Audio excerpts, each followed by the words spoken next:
All right, friends, here we go. A second video of 2024. We are starting off strong and we are going to talk about what exactly is a traditional woman. Before I get into the video, I want to do a disclaimer. I don't look that great on the camera. There are sounds in the background because my kids are around and I'm honestly just on the floor getting the video done. If you are a mom and also somebody who identifies with living a more traditional life, you probably understand the chaos of it all. But I am thankful that you appreciate these videos because this is the only way that I can keep making them. And I'm so grateful for your likes, your comments, and following me on my other social media handles. And another disclaimer, somebody had a good point in my previous video that I have been holding the mic like this.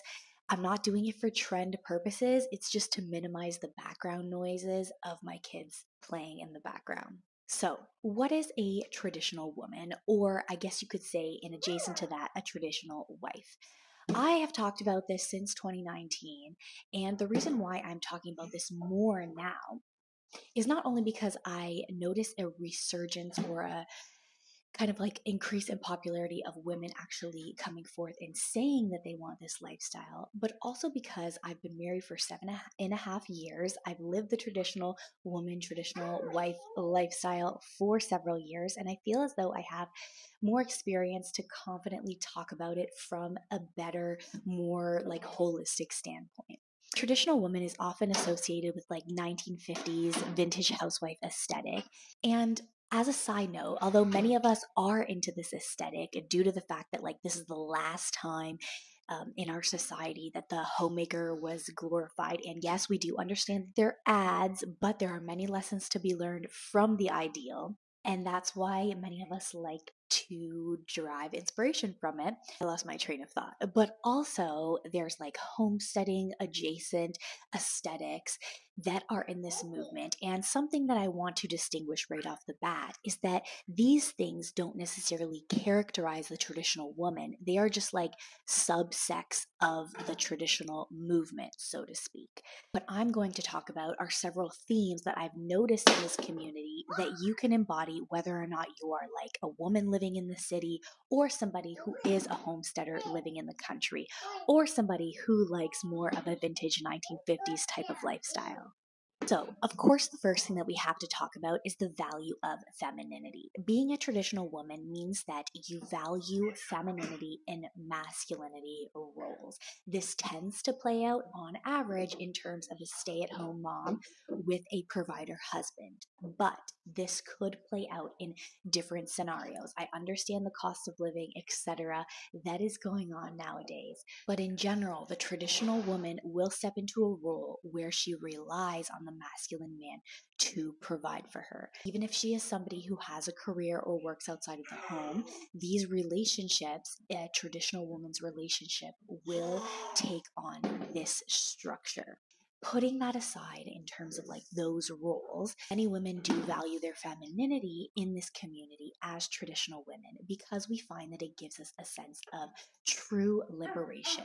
I've received comments before criticizing the fact that like I'm teaching femininity, so it must mean that it's something that can be taught and not like naturally ingrained. But the reason why we teach femininity in this community is because modern society has kind of like punched the femininity out of modern women. If you grow up just doing like mainstream things like going to public school, being exposed to media that is popular, you are going to naturally take on more of a masculine role because that is what is valued in today's society. And many women just want to do the right thing and they are people pleasers by nature.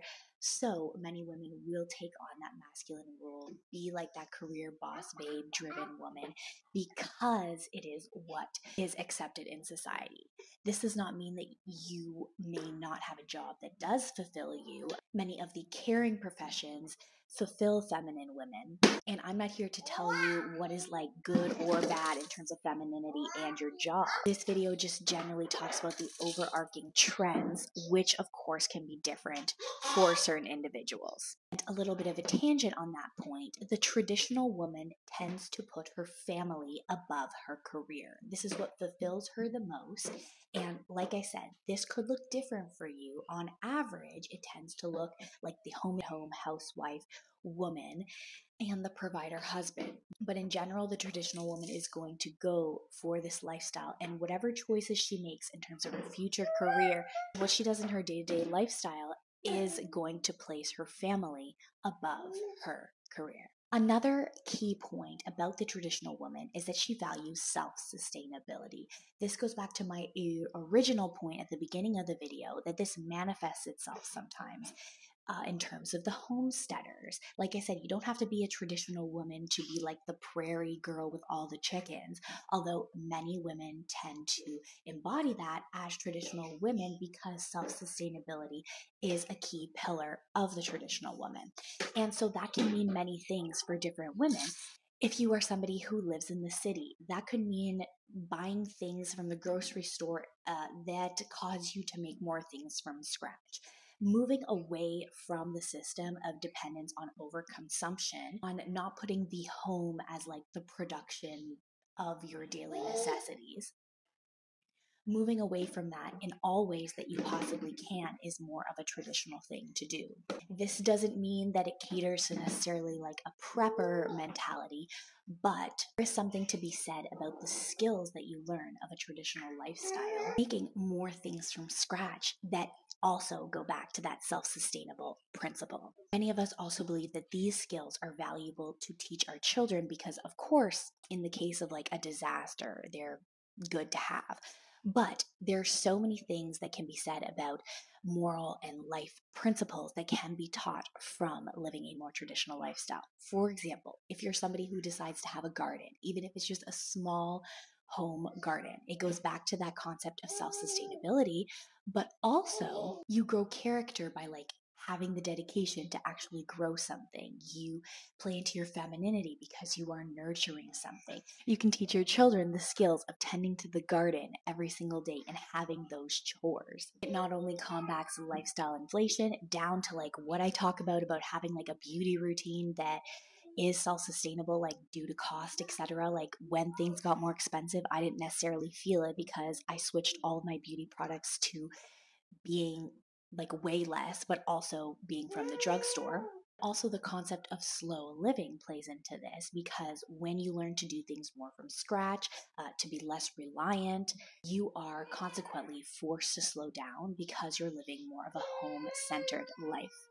Next up, the traditional woman believes that her body is sacred. We believe that our bodies are sacred, and that also plays in different ways. For example, the traditional woman will tend to save herself for a very minimum amount of partners, or ideally just one until she gets married, because of the ways that we view our body. This is something that I did, and at that time, I particularly wasn't religious, but I just had the principle of knowing that this was something special to be shared with my future husband.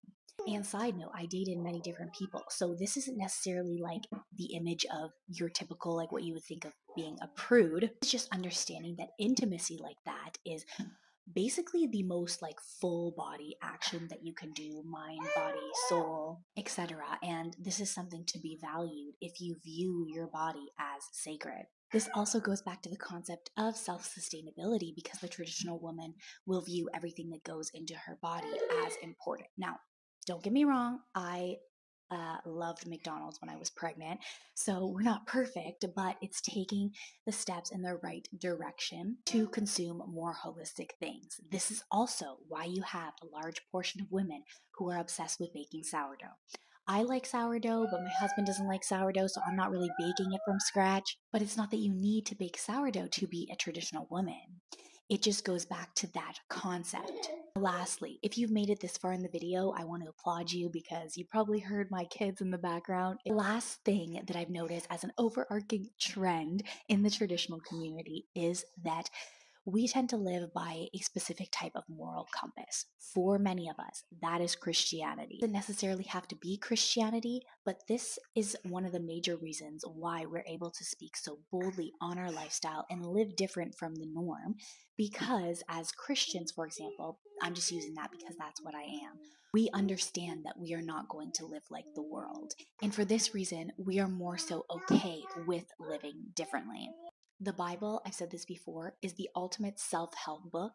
And once you live in accordance with the Bible, you will find that your life is so much simpler and more fulfilling. Let me know down below what you think characterizes a traditional woman. I'd love to know your thoughts and your feedback on this video, and I'll see you next time. Bye-bye.